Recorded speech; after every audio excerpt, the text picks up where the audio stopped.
Ce n'est plus un secret pour personne, Brad Pitt souffre d'addiction liée à l'alcool. Une dépendance analysée par un journaliste dans les pages de Monaco Matin, dans leur dernier numéro paru en kiosque ce mardi.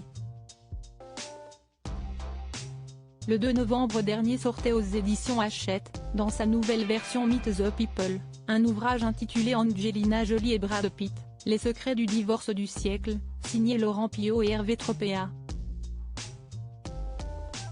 Ce dernier, journaliste habitué à côtoyer les plus grandes stars, a donc rencontré le couple. Tous les deux, à tour de rôle, m'ont parlé non-stop de leur vie à Miraval, de leur amour pour la France. Lui y passe 6 mois de l'année. Il est réellement magnifique, très abordable, d'une grande intelligence.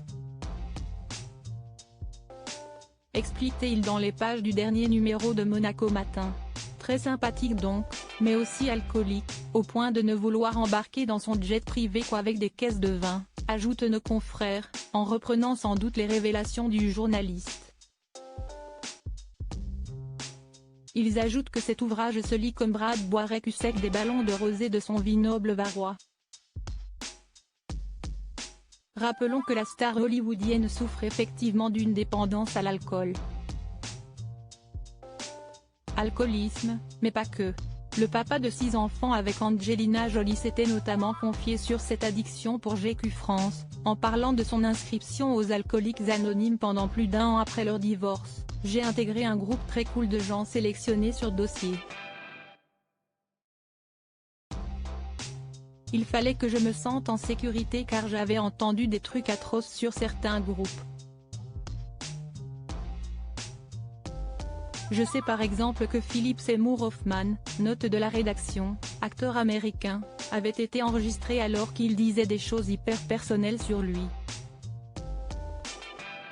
Celui qui est aujourd'hui fou amoureux digne de Ramon s'est réfugié encore un peu plus dans l'alcool, même s'il en consommait déjà.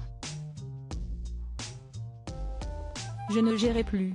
Je buvais trop, avait-il déclaré en 2018 dans une interview donnée à la version américaine du magazine GQ. Une addiction parmi tant d'autres, puisqu'il a également dû se battre contre la cigarette. Je n'ai pas la force de ne fumer qu'1 ou 2 cigarettes par jour. Ça n'est pas qui je suis. Je dois complètement arrêter. J'ai perdu mes privilèges, expliquait-il à GQ France. L'acteur mène donc un combat depuis plusieurs années contre ses démons.